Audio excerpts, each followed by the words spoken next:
529s are excellent tools for parents looking to set aside money for their children's education, but it's always good to know what other options are on the table in case you want to add them to the mix when it comes to saving for your children's future, or whether you consider it as a viable alternative if 529s aren't right for you. In this episode, we talk about some of those alternatives and how to know whether it is or is not a good fit for your children's financial future. Let's get started. Let's get some money. You're watching a live recording of the New Money, New Problems podcast. Subscribe now at newmoneynewproblems.com/podcast. That's newmoneynewproblems.com/podcast.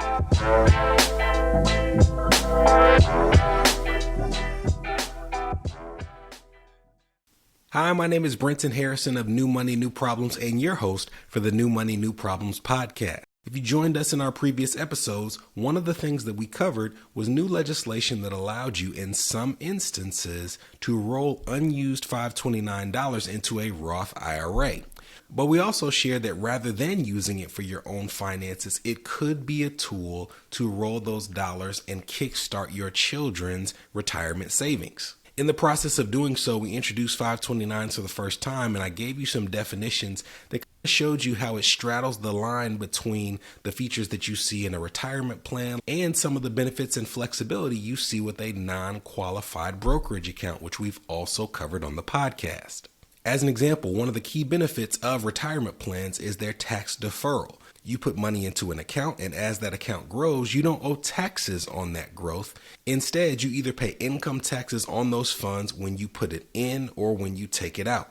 And 529s are probably most similar in terms of retirement accounts to these Roth vehicles because the money that grows in 529s are tax deferred. You don't owe taxes on the growth from year to year, and you're putting in funds in terms of your contributions that have already been taxed, similar to a Roth IRA or Roth 401k. And as long as you withdraw it for an eligible education expense, there are no taxes at that time either. Now, what's considered an eligible expense is often a lot more forgiving than most people think. You can use them for community college. You can use them for vocational schools. In some instances, you can even use it for an apprenticeship. And it's also easily transferable. If you have 529 funds that one of your children doesn't use, you can transfer those dollars to another child. You can transfer them to other family members. You can use them for yourself. So you're not stuck if you have a single child for which you've saved education savings who decides that it's not the path for them. Another similarity to a retirement account is that there are contribution limits to 529s, but those contributions are very flexible. And the amount that you put into a 529 is probably something more similar to what you'd see in a brokerage account. As an example, in 2023, if you wanted to contribute money to an individual retirement account or a Roth IRA, you'd be limited if you're under 50 to $6,500 for the year. But 529 accounts have a significantly higher contribution limit at $17,000 for the year of 2023. And in addition to that, you're not limited to just putting that $17,000 aside if you so choose. 529s have a wrinkle that allow you to front load up to 5 years of contributions. So even though $17,000 is the technical annual limit, a person who would like to do so is able to put up to $85,000 in a 529 account in a single year. So when it comes to the structure of 529s and the potential benefits and uses, you can see that it's a really powerful tool in theory.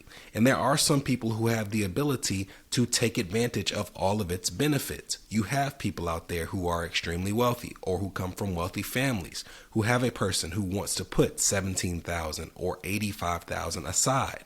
A wealthy grandparent who wants to kickstart their grandchildren's education savings and front loads or contributes significant amounts of money that child can use when it comes time to spend for their education needs. And even if you're not in that situation and you wanted to put $50, $100, $150 aside into your child's 529, then I say go for it, provided that you have addressed other areas of your financial need.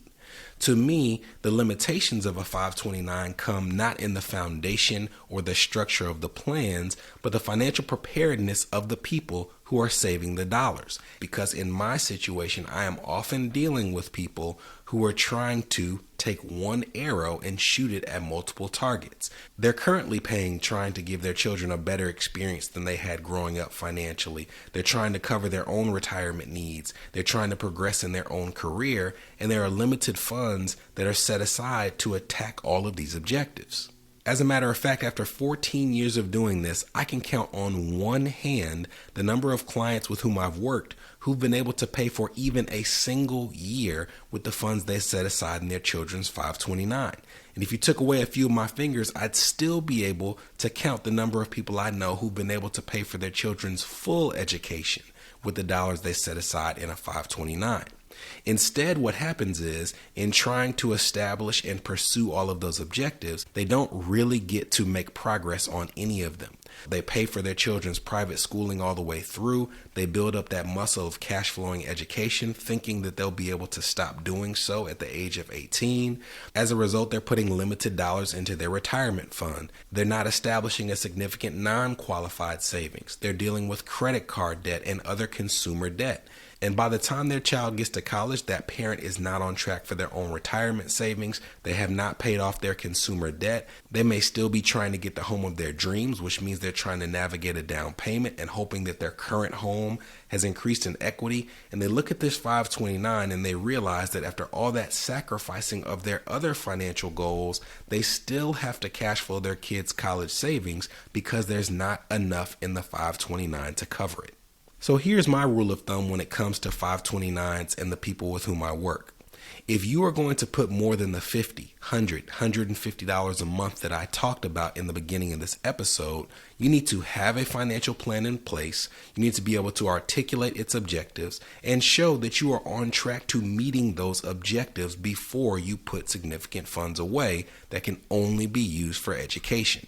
This is my rule because through experience, I can tell you the better prepared you are financially, the better prepared you will be able to help your child when it comes time to pay for school.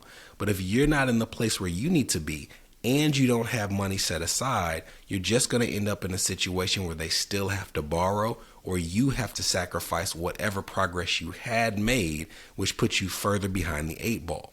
So what we're going to do after the break is we're going to tell you the story of a couple who evaluated an alternative to a 529, thought through the benefits of the 529 and this secondary tool for their family, and at the end were able to articulate why neither option was the right tool for their children's education savings. This is the New Money, New Problems podcast, a show for successful professionals searching for the tools they need to navigate financial opportunities and obstacles they've never seen. We'll be right back. Are you wondering what new money problems you might be overlooking in your financial life? If so, we've got great news. We've crafted the New Money, New Problems Gap Finder to identify potential weaknesses in your finances in areas ranging from budgeting, investments, insurance, and even the threat your extended family's finances could pose to your household. Please head to newmoneynewproblems.com/gapfinder to complete it today. Again, that's newmoneynewproblems.com/gapfinder to take the assessment.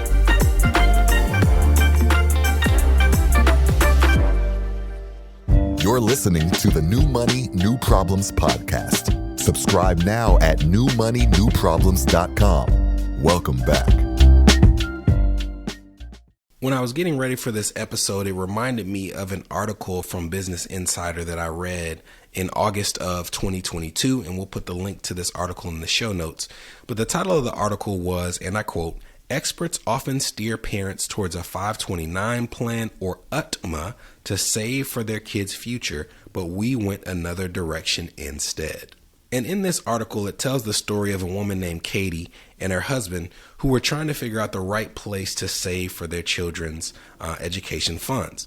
And at the beginning, it says, and I quote, "When my husband and I started saving for our 2 daughters, we knew we wanted the money to be invested in the stock market. We also knew we wanted to be able to provide them with funds regardless if they chose to go to college, such as to help buy a home or start a business, end quote. So at the beginning, they are articulating that the way that they want to support their daughters is not limited to funding their education, which may be something that you identify with. As this couple started looking at their options, it came down to a 529 plan and also the UTMA that we mentioned in the title, which stands for Uniform Transfers to Minors Act. Now, the best way to describe an UTMA is it is a tool that carries a lot of features similar to what you'd find in a non-qualified brokerage account. The UTMA itself is just a shell. You put money into that shell or property into that shell. And once it's in the shell, you decide how you want to invest it. You can invest it in stock. You can invest it in mutual funds or index funds if you so choose, but you're doing so for the benefit of a minor child. Many people like UTMAs because they allow you to do things like put funds aside that have no restrictions on their use. But there are some things of which you need to be aware when you use an UTMA. The first is, even though it is a child who has these funds in their name, they would still pay taxes on investment income. Now, fortunately, in many cases, a child's tax rate is significantly lower than that of their parents. But if that account produces too much income, which in this instance would be considered unearned income, the tax rate can be elevated to that of the parent. So if not managed properly, you can see a scenario where the income that's kicked off by an UTMA account can be substantially taxed if not cared for appropriately. And another major downside to this account, depending on how you view your child's level of maturity, is that with an UTMA account and also with a similar alternative called an UGMA account, the ownership and responsibility of these funds transfers to your child in full when they reach the age of majority in your state. As a matter of fact, reading from the section in the article where they discuss these accounts, the mother says, and I quote, "However, the funds in an UTMA account are automatically transferred to the minor when they reach legal age, which is 21 where we live. While 21 sounds like an old enough age to turn over the funds, we also know there's a chance our child won't be responsible enough to handle a financial windfall. Of course, we hope for the best, but we also know life happens and don't want the added pressure or poor decision making that could come along with a substantial monetary gift." And maturity aside, we talked about some of the negative things and guilt and lack of responsibility that can come when you receive an inheritance in our episode about money disorders. So this is a real thing that led this family to turn away from UTMAs as a possibility, which leads us to the 529. This couple decided that a 529, although an extremely popular choice, was not appropriate because of its limitations. They talk about tax deferral, they talk about the ability to use it for education expenses, but going back to their feelings, and I quote, "If the child chooses not to go to college and the funds are not transferred to another family member, however, the account can be closed and the funds withdrawn, but taxes and an extra 10% fee will be charged. While we expect that there's a good chance our girls will be college bound, it's hard to say for sure. The education landscape is changing rapidly, and we know that the next 15 years will bring even more change. While I don't doubt that further education and training will be paramount, I'm not certain if our children will take the same 4-year college path that we did, thus why we decided not to start a 529 at this time." This means that this couple decided that neither tool was right for them. And in the end, they actually opted to open a non-qualified brokerage account in their name, not their children's name, with the intention of transferring the funds to either a 529 or an UTMA at a later date. So they're feeling that if they can put these funds aside for their own benefit and in their own control, that would be the preferable alternative because they now have complete autonomy on its use and no restrictions on its use either. Conversely, if they put these funds in a 529 or an UTMA at the start, you cannot unscramble that egg. So when your children are young, when you are young and trying to make sure that you're saving for them and also saving for your own future, the flexibility can be preferred in spite of the benefits that are offered by either of these tools. And if you're in a similar situation where you don't know what the future holds, but you do know that you are not quite in a place where you're on track for your financial objectives, then I'm not telling you to not save for your children's future. I'm telling you to think about the utility of the funds. And if you feel a 529 is something that you would like to utilize in a limited capacity, then also keep in mind whether that is the tool or whether it's just a small part of a comprehensive pool of options that you can use to make sure they're in the best place and you're in the best place when the time comes to turn that money over to them.